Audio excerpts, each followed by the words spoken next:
We are just leaving Waterick Wells with these emerald waters around us and sailing very close to a sandbank here. And we're taking an inshore passage to Shroud Key today. Shroud Key is our goal. Up here, there's a super awesome dinghy route.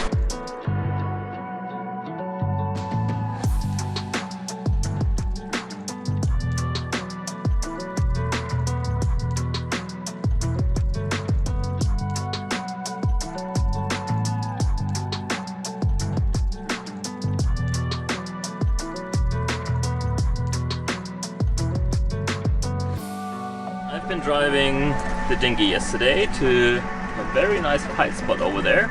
The engine turned, but the propeller doesn't turn as fast as the engine. The gear in forward, so this is forward, this is turning. And you hear this noise?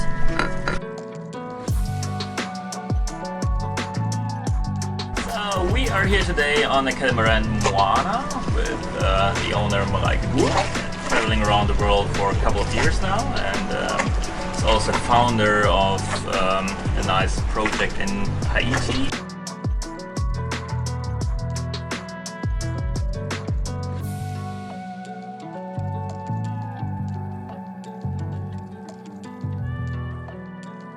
What followed next was our last trip from the northern Exumas to our final starting destinations for our Atlantic crossing, Spanish Wells in Eleuthera.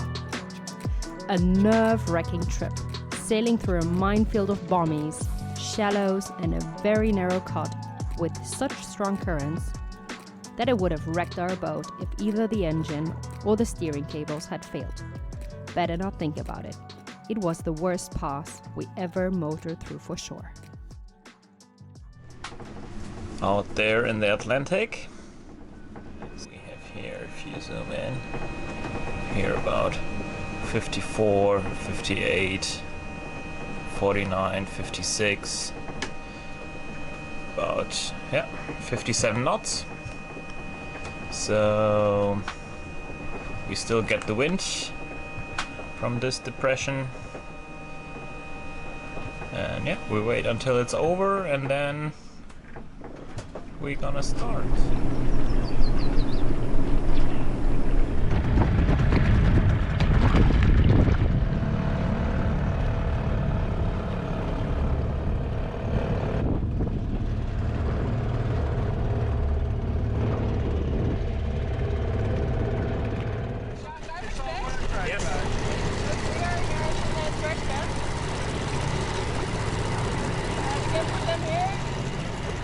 Where?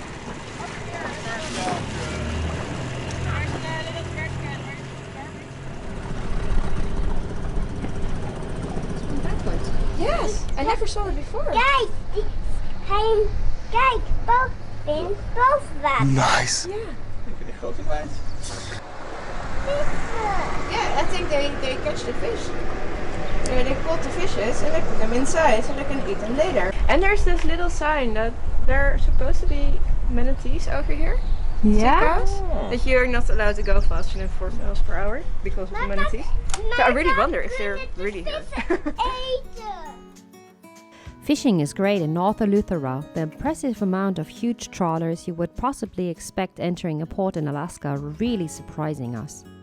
Here you have the chance to go deep sea fishing, reef fishing, bone fishing, spear, or especially lobster fishing, from which the island's residents have reaped enormous financial rewards. Das Deiche. Ja. Stark.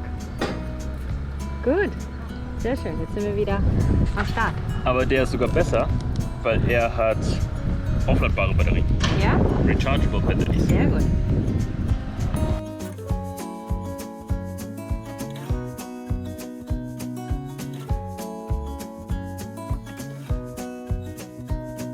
Like, you know, the weather forecast and buy and sell and trade and all this stuff. So it was fun for a couple of days. But Walking through town, you get the impression that you have just been transported to a New England fishing village. Spanish Wells has a history that dates back to the 1600s when a group of English Puritans the so-called Eleutheran adventurers sailed from Bermuda in search of religious freedom. After shipwrecking on the so-called Devil's Backbone Reef, they managed to set foot on land to establish a community whose descendants until today supposedly remain incredibly religious and insular.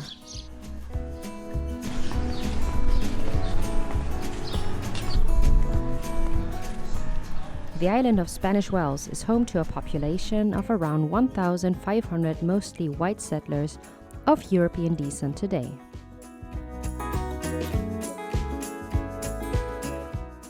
On the North Shore beach, we found the water level to be exceptionally shallow, enabling us to walk out to the area's isolated sandbanks, even with little Berend and his shorter legs.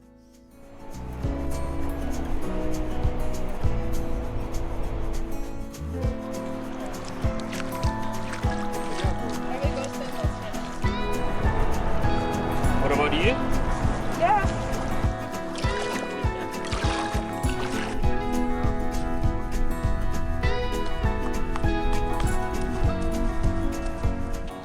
Spanish Wells is easy to navigate around on shore with its grid-like streets, if you could say so. Like other visitors, we also opted for a $40 golf cart rental the next day, seeming the most convenient way of getting new supplies on board for our ocean crossing.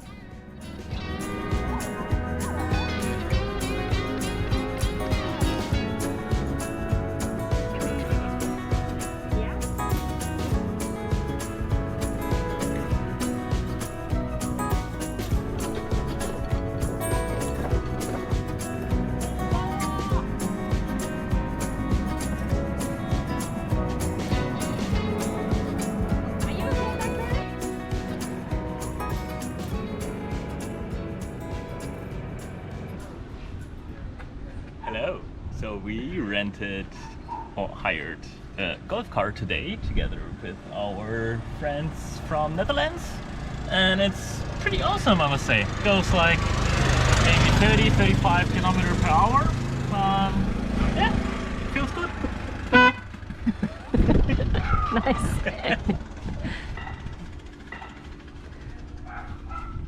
Duration day means actually not that much. Can we go over the bridge and then turn around again? Yeah, it's long way in the middle of this island. Wow. That's nice. Wow!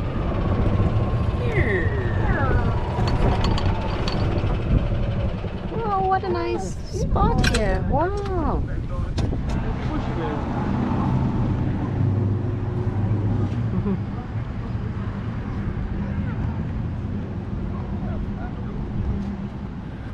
Oh, what a nice place. Super nice.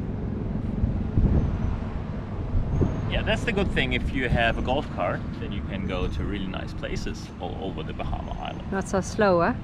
Well, yeah, and maybe if we would have had some bicycles, it would be really nice. Maybe next time for a bigger boat. Yeah, definitely. No more travels without bikes, huh? What followed was a quick Bahamian conch salad lunch, and after that a hilariously expensive shopping tour in the island supermarkets, squeezing in as much as we could for 2 boats, challenging the little cart a bit.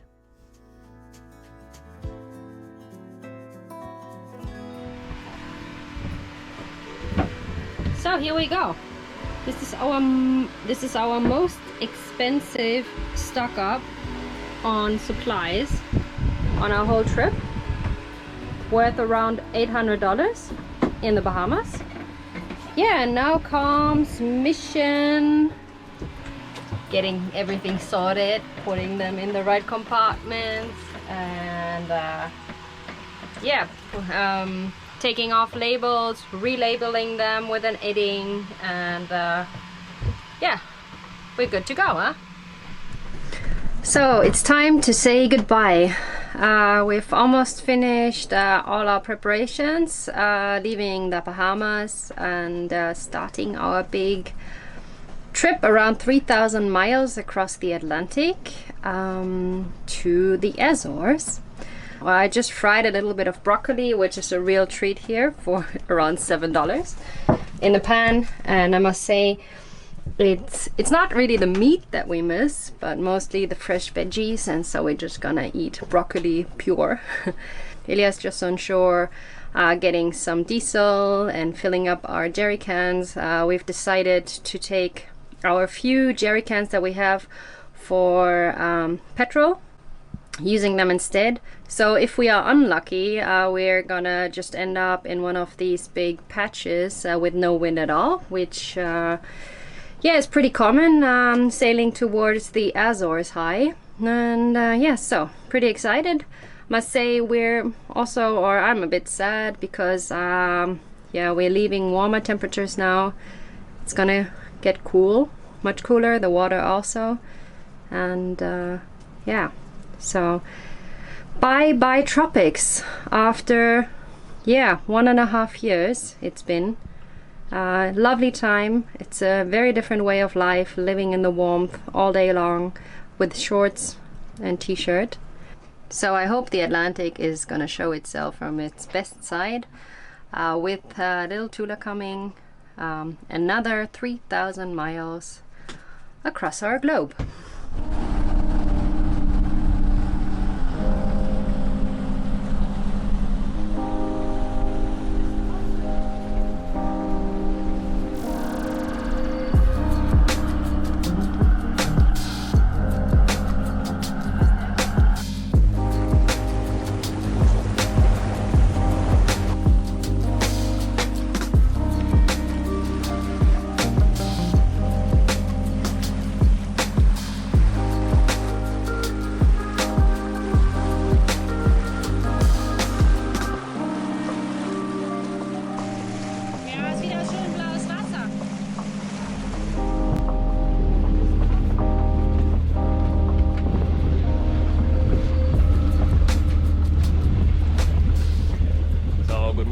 We just heave up anchor in Spanish Wells in the Bahamas, and now we are on our way to the Azores. Yeah, so we decided to take yeah, the Gulfstream route, so we will go now for about 130 miles west, then turn north, use the Gulfstream to get as far north as possible, and then turn east, hopefully with westerly winds. So this route is about 400 miles longer, but hopefully if the Gulf current will push us with about 2 to 3 knots, it's definitely the faster one. So yeah, let's see how it goes. We will see, we will find out. So somewhere off the coast of Maryland, we are going to turn east, at least that's the plan. So hopefully the weather plays in our cards. I don't know if you say that in English, but yeah, and the low pressure systems stay north, just giving us some backwinds. Yeah, exciting. I could have stayed here much longer, I must say. And the hardest thing about this whole thing is actually that we are leaving the tropics after, Ilya, 1.5 years.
We were a bit unlucky. Not a whiff of wind making us have to motor the whole night through.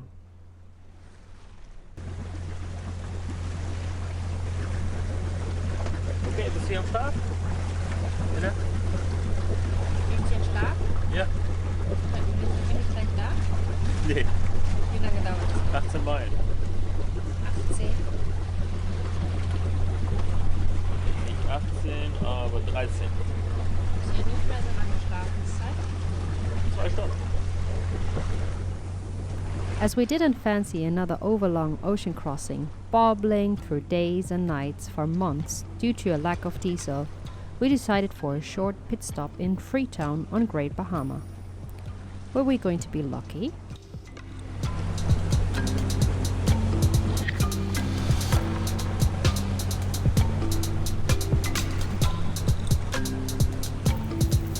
Bellman Channel heißt das ja, ne?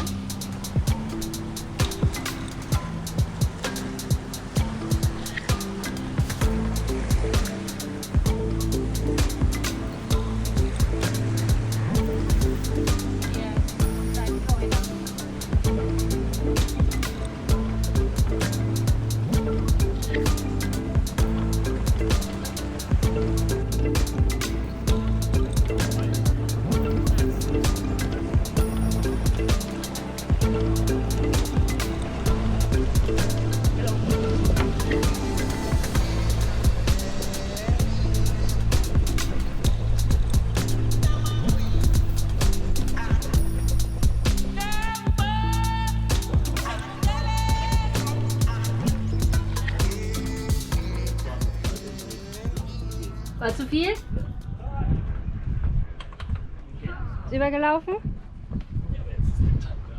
Jana, müssen wir die noch? Ja. Shit, jetzt ist zu viel. Wie läuft denn das hier? Mit dem Ding? Leg einfach hin.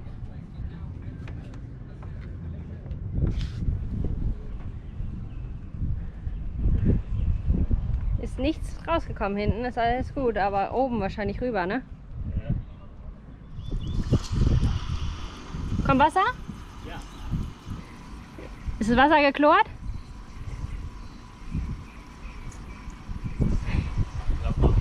Ist nicht gut? Warum?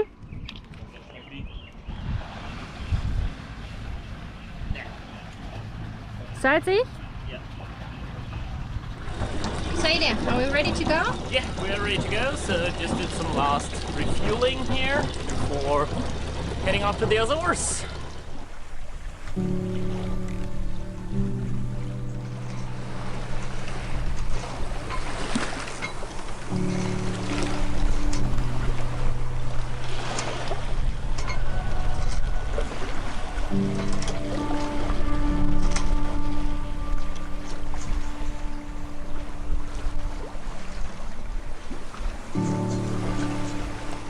We enjoyed lovely southwesterly winds, the Gulfstream pushing us north with 2.5 knots extra. But this night we already got a taste of what the Gulfstream actually turned out to be. For us, after this ocean crossing, being an ale for nasty sailing conditions despite the strong current pushing one north.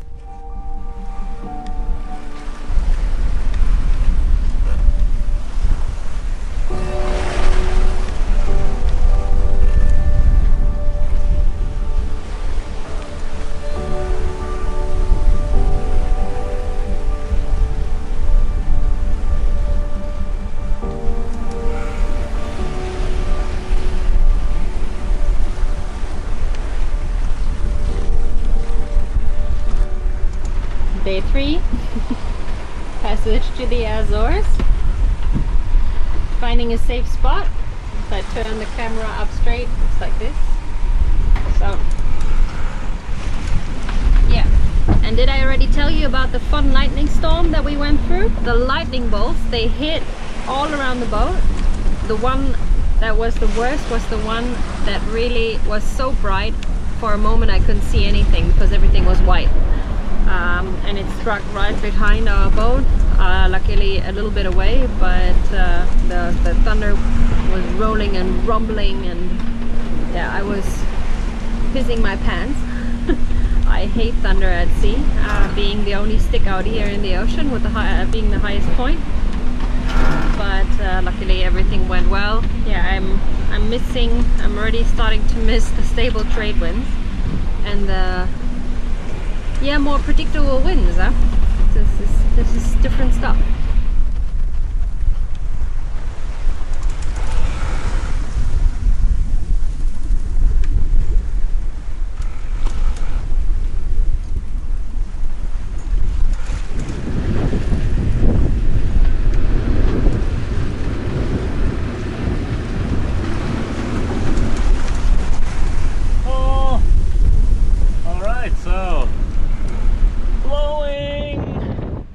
Blowing 6 before again, and we have a bit wind against current.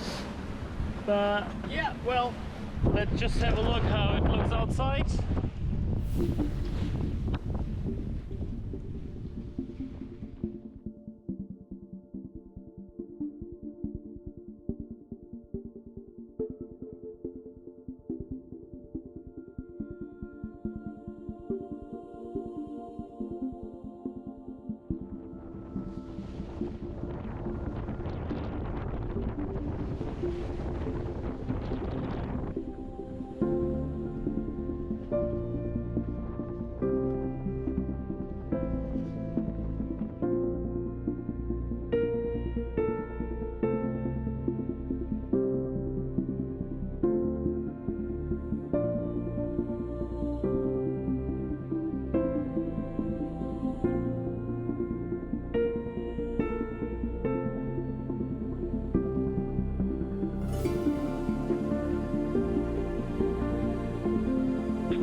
Thanks for watching. In our next episode, you can witness how the North Atlantic comes up to its name, challenging the boat and us quite a bit, feeling like tiptoeing through the pressure systems, a roller coaster of lows and highs. To support our video making, subscribe on our channel and possibly also pop by our Patreon page, which is our most personal platform for communication and sharing our stories with you. So see you out there next time.